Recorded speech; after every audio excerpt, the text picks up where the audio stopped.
So mga par, kumpara kay Triple G, hindi niya daw nakikita na mananalo ang kanyang kaibigan na si Ruslan Probodnikov sa bakbakan kontra sa ating pambansang kamao Manny Pacquiao. Masyado mataas daw ang level ni Pacman kontra sa Russian fighter. Pero hindi naman dito sumangayon mga boss, ang boxing experts. At dating nakalaban pareho ni Ruslan at Pacman na si Chris Algieri. Ayon sa kanya mga idol, paborito daw ng lahat na manalo si Pacman dito. Kahit exhibition fight lamang ang laban nito kay Ruslan, pero base sa karanasan daw ni Algieri na makalaban ng dalawang legend, si Pacman daw talagang pinakamahusay. Pero merong dissenting power daw si Ruslan sa bakbakan. Maniwala man daw tayo o hindi, pero mabilis daw sumuntok ang kamay ng Russian fighter. Kaya para kay Algieri mga boss, may paglalagyan daw talaga si Pacman sa laban kay Ruslan. Sa mga hindi po nakakaalam mga boss, matindi pong pinagdaanan ni Algieri sa laban kay Ruslan. Ang isang mata nito mga idol na tabunan ng bukol. Kaya malamang mga boss sinabi ni Algieri na delikado nga buti ni Pacman dito. Pero gayon pa man mga boss, magkaiba po si Algieri at Pacman at style make fights naman ang laban.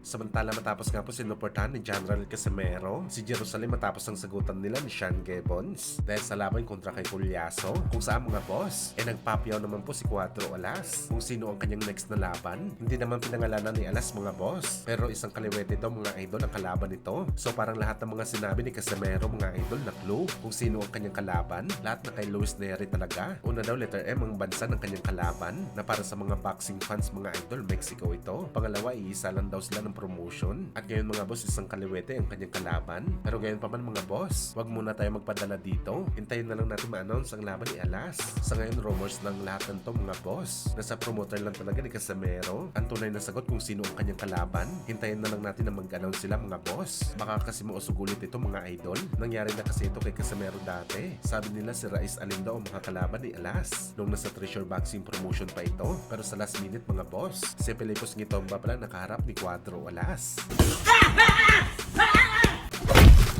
Sa kabilang banda naman mga idol, viral nga po sa social media ang naging glove selection ni Mario Barrios sa Ryan Garcia, kung saan mga boss, walang problema sa glove selection ng dalawang fighter. Si Bagito gagamit ng Everlast na gloves at si Barrios naman Grant na gloves ang gagamitin. Pero nahuli cam si Barrios mga boss na sumisikma animoy meron itong sipon katulad natin, kaya mabilis ito kumalat sa social media na meron daw talaga sakit si Barrios ahead sa laban nito kay Ryan. Meron pa nga naghikayat mga boss na ipusta na daw lahat ng pera kay Ryan Garcia dahil sa hindi maganda ang lagay ni Barrios. Sa katunayan nito mga boss, sa panayam ni Barrios, halata na sober ito, tila galing pa ito sa sakit. Well, malalaman natin mamaya yan mga boss. Mahirap talaga magkasakit ilang oras bago ka lumaban. Siguradong hihina talaga ang galawan mo sa bakbakan.